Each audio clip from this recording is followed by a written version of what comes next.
they are in a spot as a wounded animal with its back against the wall that it's all or nothing. I go back to first principles. I think the only way that you deal with Hezbollah is to somehow deal with Iran. Welcome everybody to this episode of the Benjamin Anthony Show, a product of the MirYam Institute. We're recording on Tuesday, May the 19th, and there's a lot to get to and to go through some of the headlines, not all of the headlines. I'm delighted to be joined by our MirYam Institute contributor, Ruth Wasserman Lande. She is a former member of Knesset in Israel, and she's also a former deputy ambassador to Egypt. She's somebody whose commentary is highly sought after on various platforms throughout the international media and domestically in Israel. And it's a pleasure to welcome you, Ruth, to the show. Thank you. Thank you, Benjamin. Always a pleasure. Thank you very much. So I'm going to begin, if I may, by getting into some of the headlines. And the area where I'd like to begin, surprise, surprise, is Iran. Now, it seems that there is a highly raised likelihood of a return to hostilities against the Iranian regime by the United States and presumably by the State of Israel. The ceasefire has been in play for some 6 weeks with the Iranians, but nothing really has moved any closer to a conclusion that I believe would be acceptable to Israel. And the latest mooted Iranian offer does not deal with the nuclear issue in any substantive or serious way, hence it was rejected.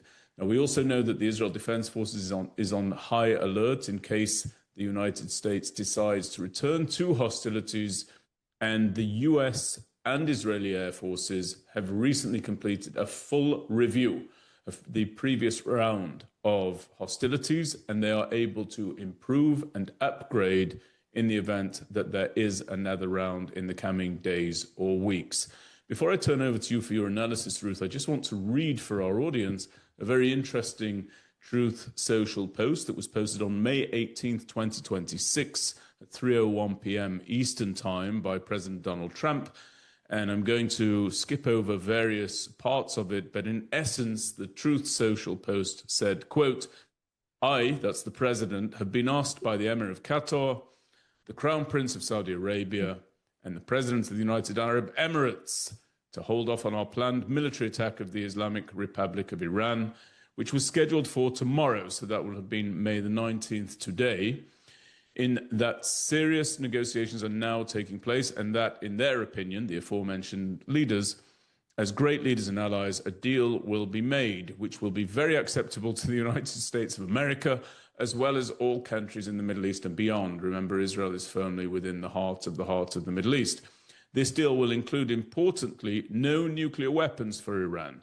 Based on my respect for the above-mentioned leaders," the president goes on to say, "I have instructed Secretary of War, the Chairman of the Joint Chiefs of Staff, and the United States military that we will not be doing the scheduled attack of Iran tomorrow, but have further instructed them to be prepared to go forward with a full large-scale assault on Iran on a moment's notice in the event that an acceptable deal is not reached. Thank you for your attention to this matter. President Donald J. Trump." So, Ruth, your analysis of where things stand now, you can deal with that social post or not. So first of all, it's a pleasure to be back, Benjamin, as always, and to have a discussion with you. It's always an intellectual exercise. Reading a post by President Donald Trump is a very interesting intellectual exercise in and within itself. But I recommend not to see that as policy instructions and or roadmap. I think part of his strategy is to confuse both the internal and the external arenas. And he has been very persistent in doing so. I mean, every day there are very, very contradictory and oxymoronic statements, both in his posts and in his comments and declarations. And I think that that is a part of his strategy. I'm actually quite convinced of that, and therefore reading the posts are not necessarily clarifying the way that we should, in my humble opinion, understand what the United States will do. I do want to say one thing that you mentioned in your introduction. You said that whether or not the United States will embark on a military attack on Iran is relevant, isn't relevant to Israel. I think it's very important to clarify this point.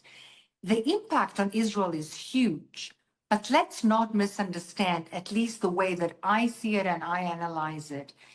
President Donald Trump, whether he likes Israel or doesn't like Israel, whether he is empathetic towards Israel or is less empathetic towards Israel, likewise towards the Iranian people. What is driving and the engine, what is engineering his policy and the policy of his administration is very much the interest in his perception of the United States of America. And that is sometimes aligned with the state of Israel, simply because, you know, the Iranians are on the completely other side of the world, of the interest-based roadmap. But it's not always fully aligned. And we need to understand that he's not the prime minister of the state of Israel.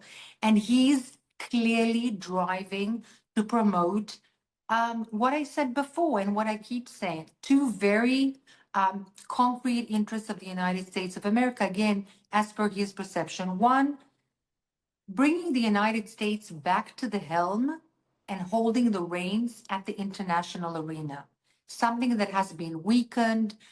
It has been undermined by China, by Russia, and by other players in the international arena. And he's been very, very consistent in bringing that hegemony back and making sure within that framework of holding the reins onto energy resources.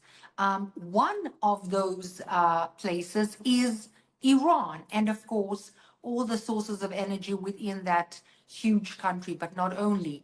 We've seen the Straits of Panama, the Straits of Malaga. We've seen him talking about Greenland. We've seen Venezuela. We've seen the Bab el-Mandab Straits. We've seen the Straits of Gibraltar.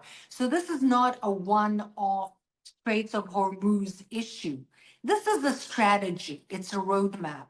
And that's to bring back the reins holding to the United States of passageways of merchandise and transportation of energy and the energy itself. And the second thing is to stop the Chinese advantage and its, let's say, drive to undermine the hegemony of the United States of America. And he's on a roll. He's on a roll on those two objectives. Do they align with Israel, with Israel's interests, and so on? Mostly at this point concerning the Islamic Republic of Iran, yes. And we'll talk about the other proxies and other, let's say, sub areas of this issue, whether they align fully or not, because they don't. And that's Lebanon and Gaza. So, Ruth, a couple of points there. I've said many times, including in the international press, that I absolutely support the idea that President Trump spoke about, incidentally, even when he was a candidate prior to his first term, that expressed that a president of the United States, who of course is a commander-in-chief, has absolutely no obligation to announce to the enemy the duration, the scope, the tactics, or the strategy of a given military strike against whatever it is that America decides that it wants to train its scope towards. I've always believed that. And I've always said since the beginning of this war, including prior to the 12-day war, I have said and expressed that Donald Trump saying one thing, doing another thing, being non-committal, being open to negotiations, to me makes all the sense in the world. There is no duty to inform the enemy of when anything is going to happen, separate from the avoidance of unnecessary civilian casualties, for example. So I'm for that. But I think that we're at a point now where we have to look and analyze, where is the biting point? At what point does that strategy of providing incoherent messages literally that don't cohere one with the other, which is something that the president has done, at what point does that result in the emptying of all meaning of anything that the president of the United States declares with regard to this? And for how long can we say that this is a sensible policy when, as you go through these contradictory statements, you actually end up rubbing away and fading away and erasing in totality various red lines that you put out there? Now, we know that Barack Obama, for example, rightly came in for enormous criticism because of the red line that he just absolutely erased with regard to Syria, where he expressed that if we see a bunch of chemical weapons, I'm paraphrasing, but this was essentially a bunch of chemical weapons being moved around, that will be a red line for us. And that turned out to be absolutely non-existent as a boundary for him making a decision.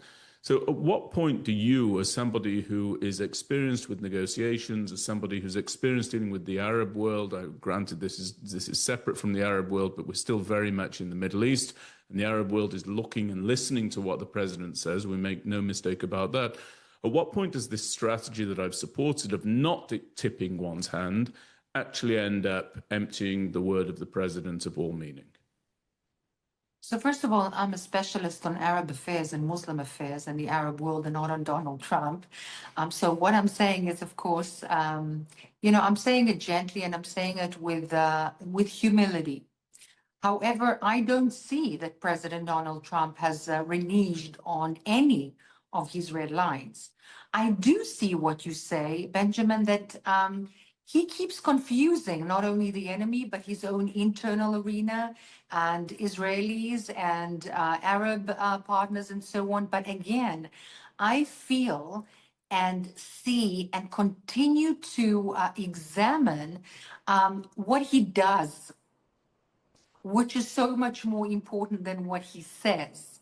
Granted, it does nudge away or sort of eat away at the essence of what he does say. But this is in fact his mechanism, from what I understand, to create the better circumstances. He has built a sort of a case, a negotiating case with which to go to the president of China.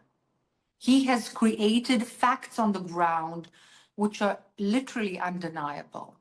The way that he has come to the president of China was not the way that the president of China viewed either the United States of America and or its president prior to all of those moves, let's say 1 year back.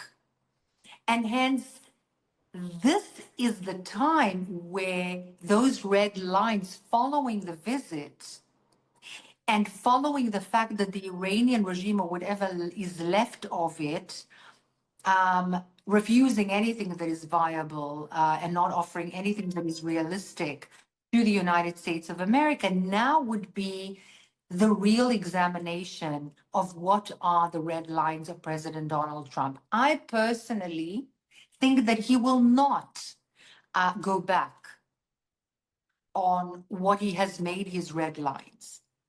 Personally, And those are what? Define for us what you think are his red lines. Uranium and the capability to create a nuclear bomb is a red line. Missile and ballistic capability that is problematic is a red line. Creating a different regime in Iran was never a red line. He has always said that the people of Iran should be doing that. But by weakening significantly the very essence of the Islamic Republic of Iran, removing the upper echelon of the leadership, really hitting hard the very assets, the core assets of that regime, including the financial assets, the American administration has taken steps that perhaps are not clear to the general public regarding the financial assets, the crypto assets of the Islamic Republic of Iran and the IRGC that are key to the internal breaking down, the eventual breaking down of that echelon of remnant of leadership. And this is not something that is a red line for him. It will happen, but it's not a direct red line for him. I believe that the red lines that he has made very clear are ballistic missiles, in other words, proxy capabilities, and the issue of the uranium, particularly the issue of the uranium. The Straits of Hormuz will no longer be a problem once the reins are no longer being held by a regime that is literally on the verge of collapse. So I know that you want to take the conversation towards China. I'm going to resist that temptation Please do. because I want to focus on this from an Israeli perspective, and I think that also there are a number of things that you've already raised that are worth being delved into a little bit more deeply. Now, I just want to ask you to clarify. You just said that the ballistic missile capabilities, both the manufacture and the ability to deploy those towards other countries in the Middle East, as we've seen them doing, and beyond. You said that, in other words, just now is proxy capabilities. Is that what you meant to say, or were you referring to the proxy threat and the array of proxy threats as an additional red line of the president? An additional red line, but I think that here there is a problematic issue, because I think that the leadership of the State of Israel, and this is a clear Israeli interest, as opposed to what I underlined and I stress is a clear United States of America interest that is perhaps aligned with Israel. But here we are coming to a clear Israeli interest, and that is that the Hezbollah will no longer be able to attack Israeli civilians in the north of the country. Not only will they not pose a significant threat to the country and its stability, which has been significantly weakened, but that they will not be able to hurt, as they continue to do as we speak, the northern contingent of Israel. And that is not a red line of President Donald Trump. In fact, there is a talk, a sort of not clear enough talk, of putting the Iranian issue, the Islamic Republic of Iran and the negotiation, and the Lebanese contingent in one pot. And this is completely not in the Israeli interest. So we must separate them. So we'll come to Lebanon in just a moment. I want to go through for our listeners some of the Iranian demands that have come back by way of the latest negotiation gambit on the part of that regime. Number one, they want the withdrawal of all American forces from the region. They also want reparations to be paid for the damage done by the strike against the regime. They want the removal of all sanctions. They want the release of all Iranian assets and frozen funds, some of which you were referring to just a moment ago, and they want the blockade ended. That does not seem to me to be consonant with the regime on the very verge of being toppled. They seem to be, in my opinion, they seem to be almost daring President Trump to go back at them again. What do you think is informing this intransigence on behalf of the Iranians? Because we know, contrary to what many have said in the media, that the military strikes against Iranian targets have been extremely effective, extremely substantial, have done a great deal to reduce, for example, the ballistic missile capabilities, not to eliminate it, but to reduce it, something that Israel has to be very, very cognizant of. And I would argue that Prime Minister Netanyahu actually had three goals for this war from Israel's perspective. The first was the end to the nuclear program. The second was the ballistic missile dangers that he said were tantamount to a nuclear weapon if allowed to go unchecked. Yes. And the third was an end to the Iranian array of its proxy forces on our borders, including in Lebanon, inside Gaza and elsewhere. So, Ruth, again, what do you think accounts for this stubbornness, this intractability of the Iranians? What's giving them such great confidence if they are, as you say, right on the verge of being toppled? And as I say, they've taken massive, massive damage. I first of all agree with you that they've taken massive damage. I think we are talking about a group of very radical Shiite clerics, and not only clerics, but ideologues.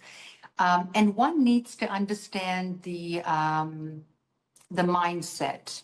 We are talking about Shiite extremism, which believes in the coming of the Messiah, the Mahdi. The Mahdi is supposed to come in the face of fire and destruction and blood and a lot of suffering. And there are 180 signs that are aligned with this kind of vision of the coming of the Messiah. Just to explain to the audience that is not perhaps familiar of how far-fetched these signs really are and how much suffering we are talking about, one of those signs is the destruction of the Kaaba. For those who don't remember, the Kaaba is the most sacred element, physical element in Saudi Arabia of Islam, the vast majority of Sunni Islam in the world. One of the 180 signs in the Shiite extremist ideology of the coming of their Messiah, the Mahdi, is the destruction of that Kaaba, of that black box that is the, let's say, the essence, the nucleus, the epitome, the beginning of all Islam. And hence, we need to try, it's very difficult, but to try and comprehend the vastness of the extremism of this echelon or strata of leadership that is being left there. Rationale is not the Western rationale that we can sort of lean on, understand, and so on. So saying that the vast majority, they've been hard hit, or the vast majority of their assets have been hit, is a Western concept. 1 + 1 = 2. Therefore, they need to relinquish power, negotiate, and so on to survive. But this is a different mindset. It's a different religious understanding, conception. I try to illustrate how far extreme this concept is. This is one. Two, we are talking about, as we had said, a wounded animal with its back against the wall. If they are to give up, their people will either murder them from within or they will lose power anyway. This is the way that they frame their vision. So they are in a spot as a wounded animal with its back against the wall, that it's all or nothing. So the way that we try and understand that mindset of extremist Islamist perception, in this case Shiite, needs to be inherently different than the way we analyze Western conception and thought. And that's why I understand that their way of dealing with it is also understanding that the more time they take, the more the democratic engines will work against the Trump administration, both in terms of timelines and in terms of the public opinion, which is against this. They've been working very hard to put their own people in very central places in institutions and in the media and in think tanks and in political and policy institutions to shape that mindset. And we can see that at play. And they know that this is working.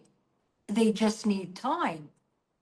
So they are playing that investment out to the fullest while taking maximum risk because of the aforementioned mentality and extremist culture. But I just find it difficult. Firstly, I agree with you, and I wonder how many people in the West are able to possibly put themselves in the shoes of these fanatics. I find that very few indeed are capable of doing that, want to do that, or accept that it's necessary to do that. But there are a couple of things that are worthy of being discussed here, and then I'm going to move to the Lebanon front. I'll do that separately. The first thing is that it's not as though the advisors to the president are unaware of this phenomenon. And so one would think that given this all or nothing idea that you're speaking of, there would be an all-in approach by the Americans. For example, the Americans are projecting a fraction of their force capabilities over in the arena. There's a lot of hysteria about the Americans running out of munitions and running out of troops and running out of aircraft carriers and so on and so forth. It's all complete nonsense. Absolutely. I have that on very, very good authority, incidentally. Absolutely. And yet it does beg the question, if you have such massive resources, what is the use of the resources if you're not willing to use them in order to close on an enemy with massive, massive violence and destruction in pursuit of your targets and your strategy and your goals, in accordance with your own moral restraints and constraints, of course? I'm actually going to stop tripping over myself to say that. I think that that should just be presumed. What is the point of having them, those resources, if you're not going to deploy them? It seems to me that part of the reason that they're not being deployed, these capabilities, with maximum effect and for a swift conclusion to this conflict, is actually that the Western-style negotiation tactics of President Donald Trump don't work against the Islamic fundamentalist ideology of the regime in Iran, and I could say other regimes as well. The idea of saying, I'm going to destroy you, but you're actually my friend. The idea of saying that I'm going to come and topple the regime, but maybe I won't topple the regime. That to me is infused with a Western set of ideas, a very unorthodox set of Western ideas, but Western ideas when it comes to negotiations. And it simply doesn't entreat the Iranians in the way that it might do an interlocutor in Manhattan or in Washington, D.C., or in California, or even in Scotland if you're trying to thrash out the deals of a golf course over there. So it cannot be, in my mind, that the advisors around the President of the United States do not know what you've just said, right? They must be aware of what you've just said. There must be analysts who are able to express what you have just correctly outlined. That's the first point. And so I wonder why this stop-start, this shuddering that's going on against this regime and against their ongoing pursuit of nuclear capabilities. I'd like your thoughts on that in just a moment. And the other thing that I want to say is, I think the president is in a bind here, because to my mind, you spoke about looking at what he does versus what he says. In my opinion, he has a very clear modus operandi when it comes to conflicts and wars, which is that he's quite comfortable leaving them simmering away without a conclusion. I think about that inside Gaza. There was a ceasefire that was declared. I don't think that there's really a ceasefire, and I certainly don't think that the threat of Hamas has been brought to an appropriate end. We've just had a 45-day extension of the so-called ceasefire inside Lebanon that the president again took to Truth Social to comment on some weeks ago and expressed that he had prohibited Israel from acting against Hezbollah anywhere north of southern Lebanon. That's not being dealt with.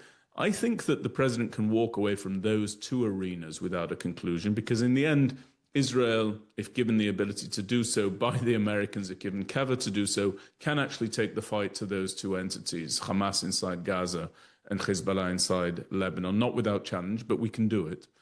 But with Iran, I don't think he has the luxury of leaving this as open-ended as those other two arenas. So can you just respond to those 2 points? How it can be that the president seems to be acting in a way that misunderstands what you've just expressed about Islamic ideology, and the need that he has to bring this war to a conclusion? I think that there are a set of informations that a president would have from his intelligence agencies that would color the manner in which he takes decisions and makes decisions. Using all the power that one has militarily is a very easy way of showing the enemy everything that you have. And then you have to redo everything that you have in terms of intelligence. So using all your power is not something that is advisable ever. It's better to be used as something to frighten the other side and or the international arena watching. To impose power is not necessarily to use everything at your disposal.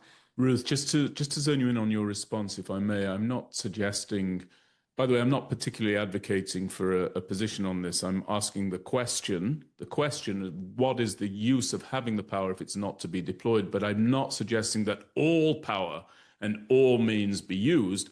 What I am suggesting as part of that question is that an increase in what the American administration is willing to deploy forward needs to be considered, because just as an example, without going to the full maximal deployment of all forces, which I don't think is even a scenario that exists at the moment at all, but just as an example, the idea of ground forces going and taking Kharg Island, that would be an example that's being spoken about.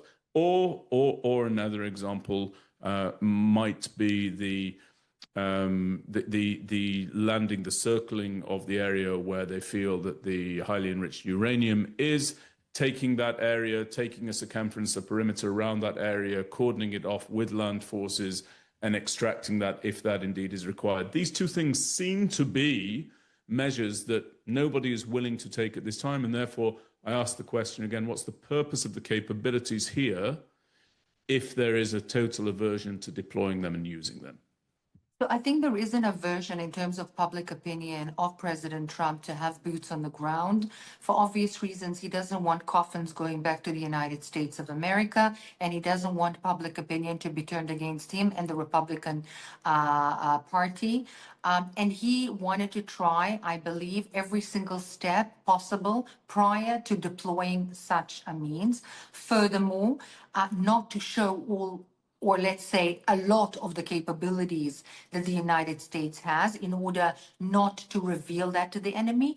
Also, by threatening the enemy, it makes certain leaders and capabilities of the Islamic Republic of Iran come out, become overt, and exposed to American and Israeli intelligence agencies, and therefore they are able to then take them on. So there are a number of calculations, not all of which we have in the public arena, which would be taken into consideration. Some of them are intelligence oriented and some of them are political, public opinion oriented. But also the issue of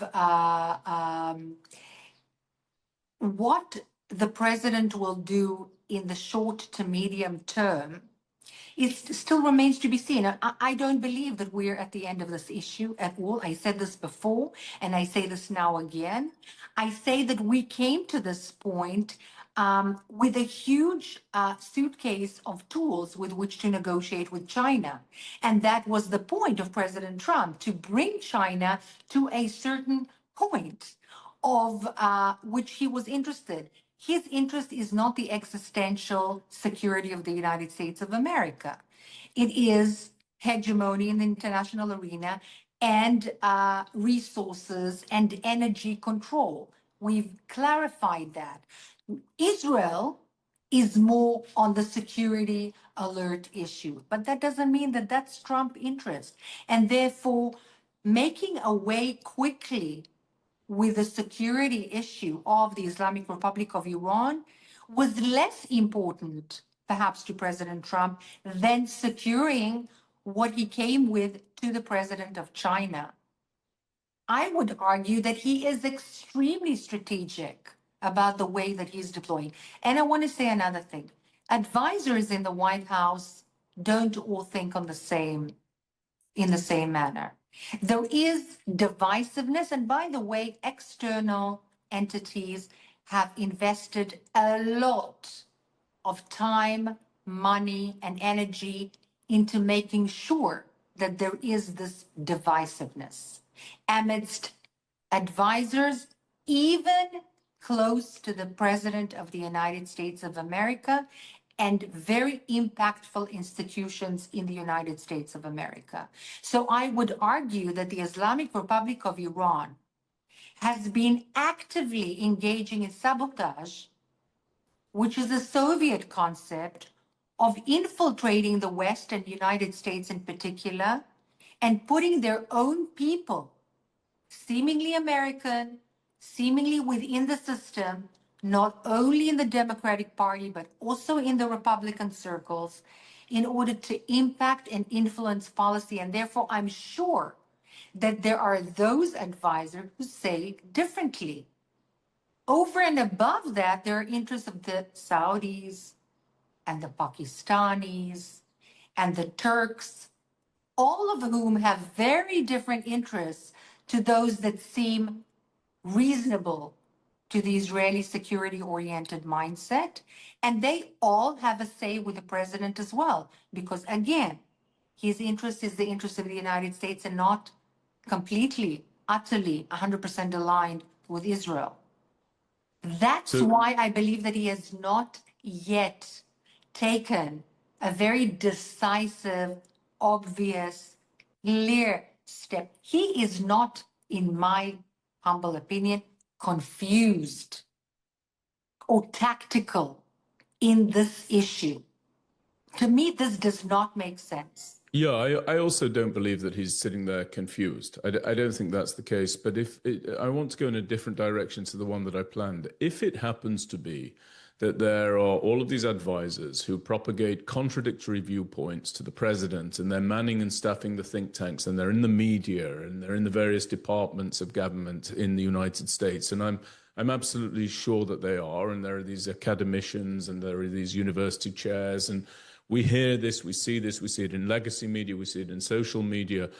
That, to me, reinforces the idea, and here I do want to make a pivot, that Israel must be able to act with a freer hand against the threats that it is facing, Yes. Not conceptually, not with a view to bringing China to a more favorable stance, not with regard to even grand strategy, I wouldn't say, but with regard to the ongoing threats against our citizens, both in the north, in the face of Hezbollah's ongoing attacks, and inside the Gaza Strip, in the face of Hamas's retrenchment of its forces, complete unwillingness to disarm. Incidentally, they never said that they would disarm, but they're now acting in a manner and declaring that they will not be disarming at all. And I want to understand from you how you see Israel. First, let's turn to the Lebanon front, inside Lebanon against Hezbollah. How do you see as tackling the challenge of Hezbollah inside southern Lebanon? And they've, of course, migrated to something of a zone of immunity up there in Beirut because there's no permission from the Americans for Israel to act beyond the Litani River with any great consequence. How do you see us dealing with that ongoing threat right there? Because the Iranians, to my great disappointment, did manage to couple their negotiations with the Americans with the conflict in Lebanon against Hezbollah that Israel is certainly leading the charge against. I wouldn't say that the Lebanese armed forces are playing a particularly effective role. Their will and their preference to rid themselves of Iran, of Hezbollah, put to the side. Practically, they're not really able to do much. They're not really up to snuff. So how do you see Israel being able to retain its own freedom of movement to put out the source of these very significant threats? And I'm going to add another layer to it, and I'm drawing on your experience as a member of Knesset now. I'm not asking you to declare your hand, but I would like your analysis. I don't see, we are in election season in Israel. I don't see how Prime Minister Netanyahu touts victory against Hezbollah inside Lebanon or against Hamas inside Gaza, given that both of these arenas are open. Both of them are open, in my view, in my estimation. It's not that we haven't had tactical victories. It's not that when we've engaged them head on, we haven't prevailed. We certainly have done. But that's of little comfort to a resident of northern Israel right now. If you are a father, mother, child in Kiryat Shmona, every day you're reminded about the fact that this front is not yet a closed front. There has not been anything resembling a victory there. And dare I say it, the same can be said for Hamas. I'm just counting the days, unfortunately, until we learn that more projectiles have been fired from their now reduced size territory there, with the IDF holding up to the yellow line and even the orange line. Okay, so you've put a lot on the table. Yes. One of the things that I mentioned again and again, and I want to reiterate, is that the United States of America and its interests are partially aligned with those of Israel. So all those who say that Israel dragged America into the war and blah, blah, blah, it's absolute nonsense. And what you say now and what you are asking perhaps highlights it more than anything else. Some of the issues, particularly those regarding the actual Islamic Republic of Iran, are perhaps mostly aligned with that of Israel's. But the Israeli incentive for the war, the Israeli worry and concern, the Israeli interest is different to that of the United States of America. And one can see that particularly in those proxies of Hezbollah and Hamas. Now, the economic and the military independence of Israel from the United States of America and weaning Israel off of that will allow for a growing independence in terms of what it can and cannot do. And it is key and strategic to the state of Israel. That's number one. Which is key and strategic, Ruth? The weaning off of military aid from the United States to Military Israel? and That's what you're economic referring aid. to? Yes, Okay. absolutely. Very clearly. Okay. Very significantly, being independently being able to not be dependent on getting armament from the United States of America is strategically key precisely to the points that you raised. But That Ruth, I just want to come back on that. I'm talking, we can discuss that. And I've, again, unsurprisingly, for many years said that we need to step away, we need to diversify away from the military aid that we receive from the United States. And when people would say diversify to where, I would say to within ourselves. That's what was needed. And I've been saying it since at least 2012 Operation Pillar of Defense. This is what generated this feeling within me that there was far too high a dependency. But I'm not talking about, we are not discussing right now a conflict that is in the distance and is going to be upon us in 10 years. We're talking about an acute issue with the citizens of northern Israel now being back to what they were prior to the citizens of southern Israel taking the mantle. We had Kiryat Shmona and Katyusha rockets for many years. Then we only heard about Sderot residents and rockets from Gaza. Now we're back to citizens in Kiryat Shmona and elsewhere. What do you feel that Israel needs to do to deal with its threats now? So having said the umbrella, let's say, statement of we need to be more independent militarily and economically in the medium, not even in the long run, medium and long run, I go back now to your question to the short term. We have two arenas. Actually, there are not two. There are three. One is just silent. It's the West Bank. But it's certainly not a lesser threat in any way. And I stress that. But if we take Gaza and we take the Hezbollah in Lebanon. So first to address your question regarding the state of Hezbollah, talking about peace, allowing for the Lebanese army to dismantle Hezbollah, to not dismantle Hezbollah, it's all nonsense. The Lebanese army will not dismantle Hezbollah. They've had plenty of ability, time, room to do that. They have not done that, and they will not do that because, first and foremost, there are Shiite elements within the Lebanese army itself. There is not a small contingent of Shiite Lebanese citizens who serve in the Lebanese army, not to mention in other facets of Lebanese society, and this will simply not happen. That's number one. Number two, it's nice to talk about peace. I'm all for peace. I actually even look forward. And there's no reason why there shouldn't be peace between Israel and the Israeli people and Lebanon and the Lebanese people. But the reason that the let's say the higher echelon, political echelon of Lebanon is talking even about peace at the moment is because there are over 600,000 Shiites, amongst them many Hezbollah affiliated persons who have moved northwards of the Litani River towards other populations like Sunni populations, Druze populations, Christian populations within Lebanon, a relatively small country, and they've increased the pressure, the internal resistance, the internal strife within that country, and the fear of elevated potential for civil war has been raised.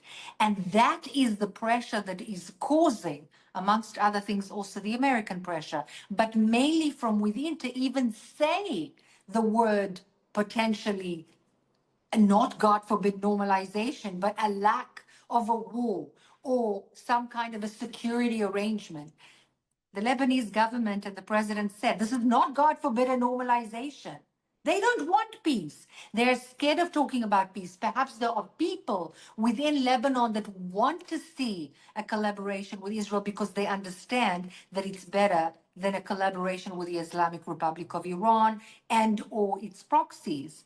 But that doesn't mean that the state of Lebanon as a country, as a political entity, is ready for that. And therefore, my hopes and realistic evaluation of that for the security of Israel and particularly the northern citizens of my country, they're very low. What needs to be done? A no man's zone, not only up to the Litani River, but the Zaharani River, which is even more north of the Litani River. That's still not a huge part of Lebanon, but a no man's zone without civilian population. Does that make me happy? No. Do I like the idea of moving civilian population away from where they live? No, of course not. But am I willing to accept that a murderous arm of the Islamic Republic of Iran and or any other entity, a Sunni extremist, a Shiite extremist, it doesn't matter, is building tunnels, murderous tunnels right up to the living rooms of my countrymen and women with a very clear objective, declared, by the way, nothing secret about it, to completely destroy, kill, murder, rape, and, carnage our people? No. If it's me or them, it's me and my children and the children of my people who have done nothing wrong to the people of Lebanon, and therefore a no man's zone, which is significant, a buffer zone, is almost, I would say, the least that Israel would need to have, and to make sure that nothing crosses that zone in order to make sure that the Hezbollah no longer is capable of doing what it was capable of doing on the 7th of October. They were ready.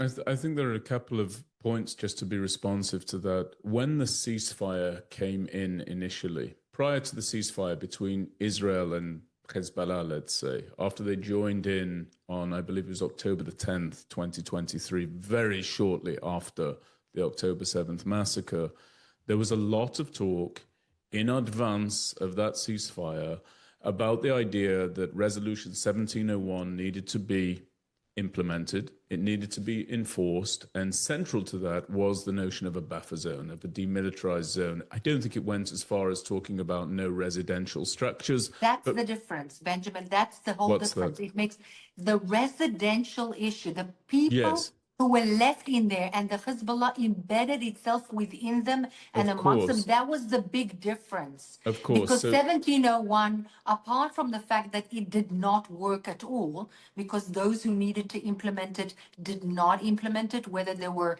international forces and or the Lebanese army, the difference was that we were talking of a no-man zone or buffer zone with people in it.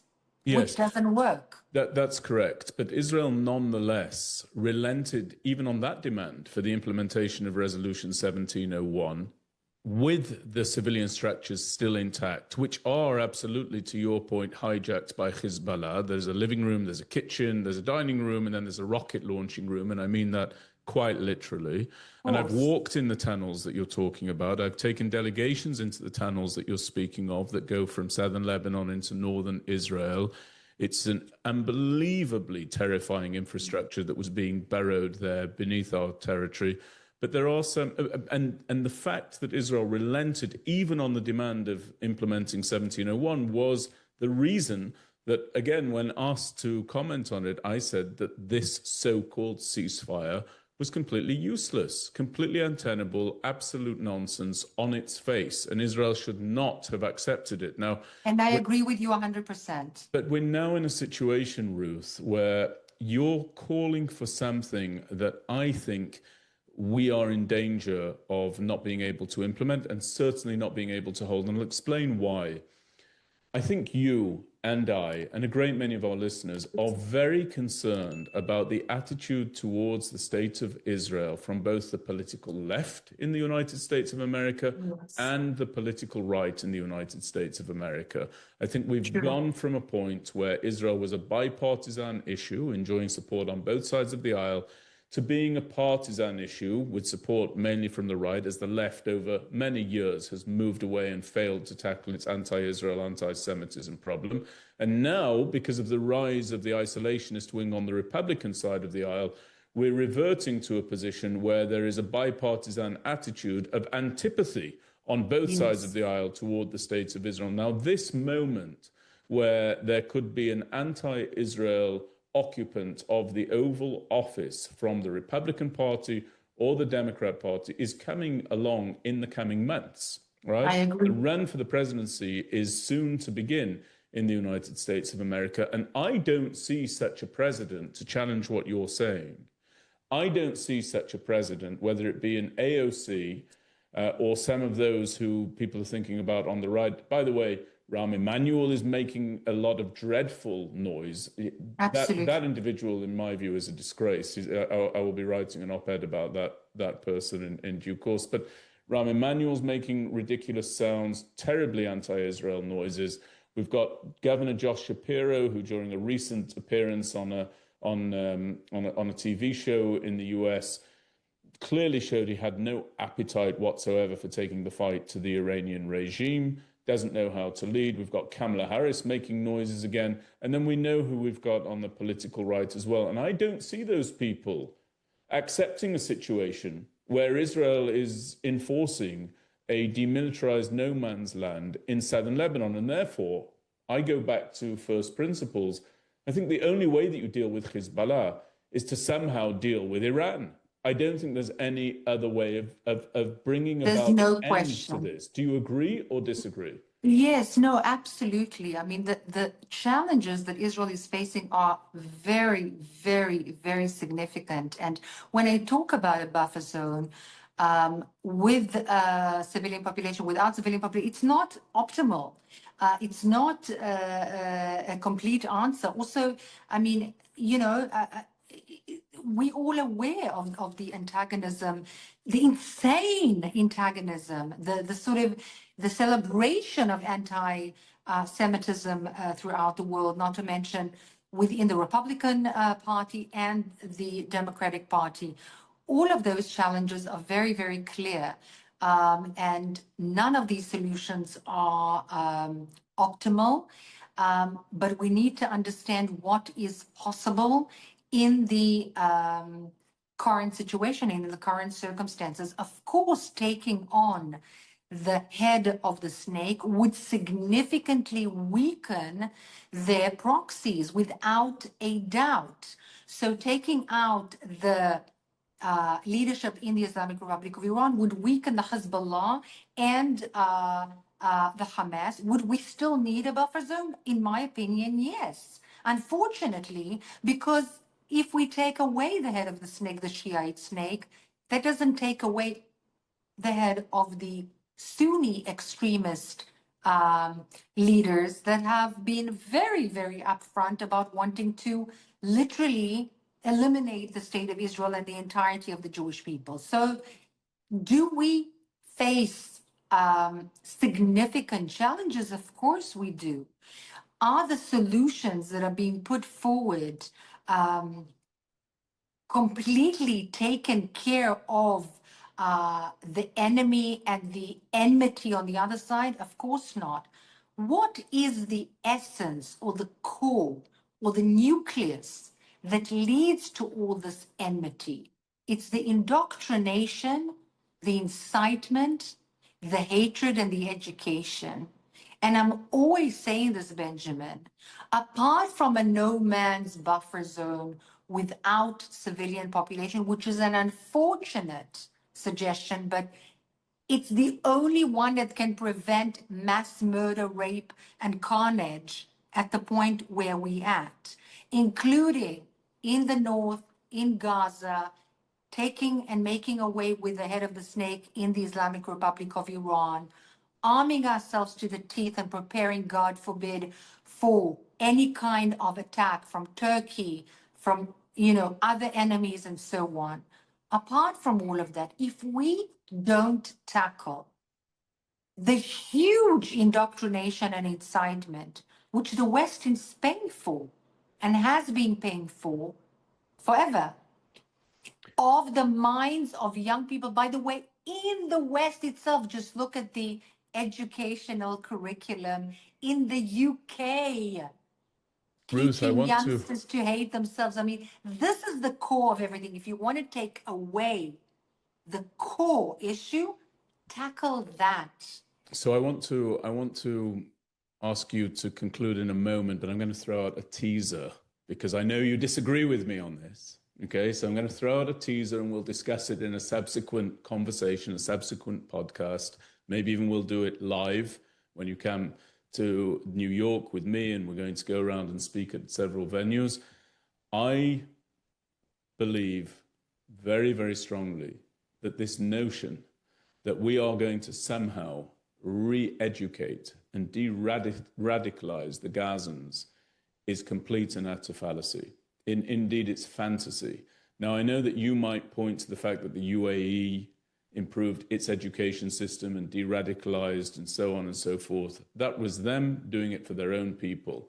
The idea that Israel is able to play any role in this or oversee it or impose it, I'll tell you why I'm so completely turned away from the probability and likelihood of that.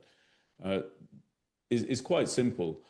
I see that there is many a diaspora Jew who clearly suffers from some sort of neuroses when it comes to understanding what you began this conversation with, namely the nature of our enemy.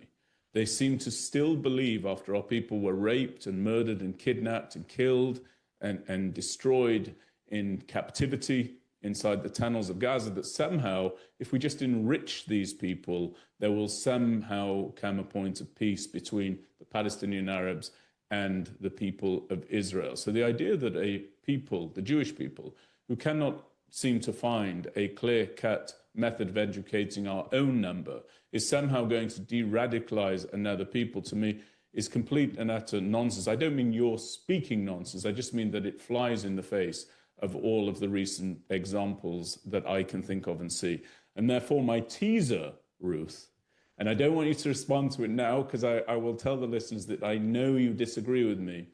I am still fundamentally of the view that the only way to bring about quiet to our southern residents is to relocate in its entirety and facilitate the relocation of the Gazan population. They cannot be proximate to our borders. Now, we'll talk about that another time. I'm reiterating, I know that you don't agree, and you'll have good reasons to disagree. I know that much. But I want you to just, in 2 or 3 minutes, because that's all the time we've got, I want you to be responsive to my earlier question.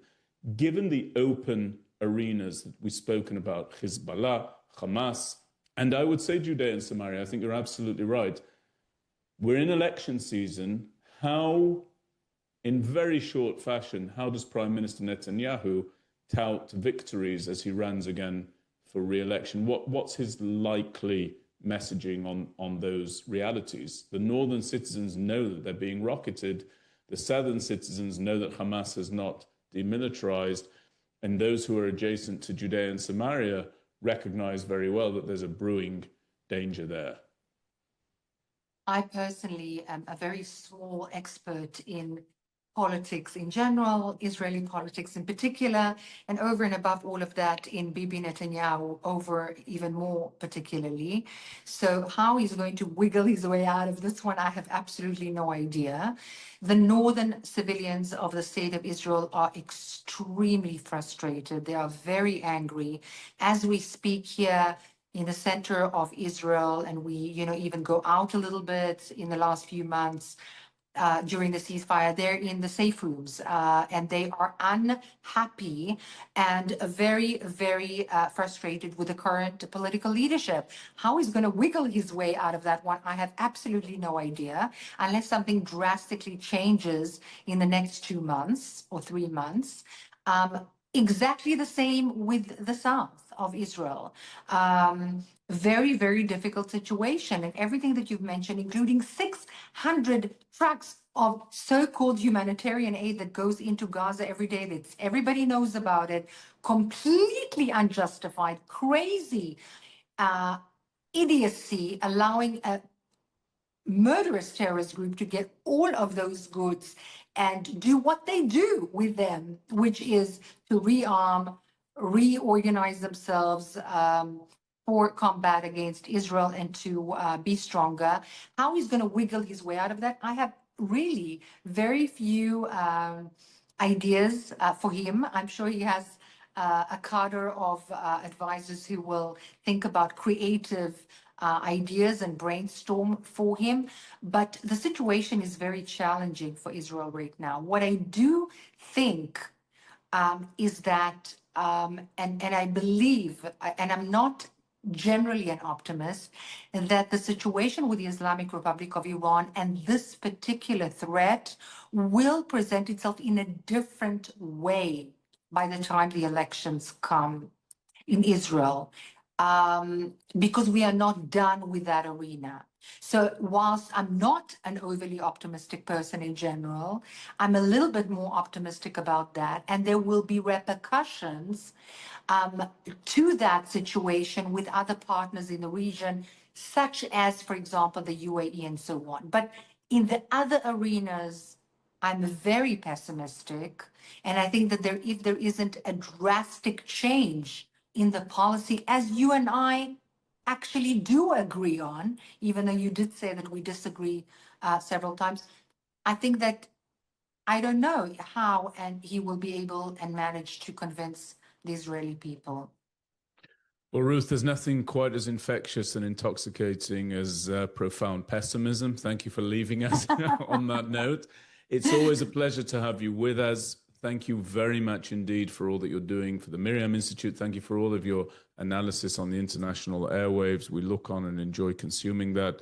And I look forward to the next time that you join us here on the Benjamin Anthony Show. It's really wonderful to hear your perspectives. Thank you very much, Ruth. Thank you very much. And hopefully we'll be more optimistic the next time. Hi, folks. Thank you very much for joining this episode of the Benjamin Anthony Show, a product of the MirYam Institute. And if you're enjoying this content, please be sure to hit the like and subscribe buttons. Doing so really does help us to reach an ever wider audience, and it ensures that you get all of our cutting edge analysis as soon as it's released. And you can do that both on our YouTube channel and, of course, wherever it is that you download your audio podcasts from. Thank you very much. And remember, if you've got questions or comments, leave those in the comment section, and I'll do my very best to be responsive. Thank you very much, and I look forward to the next time.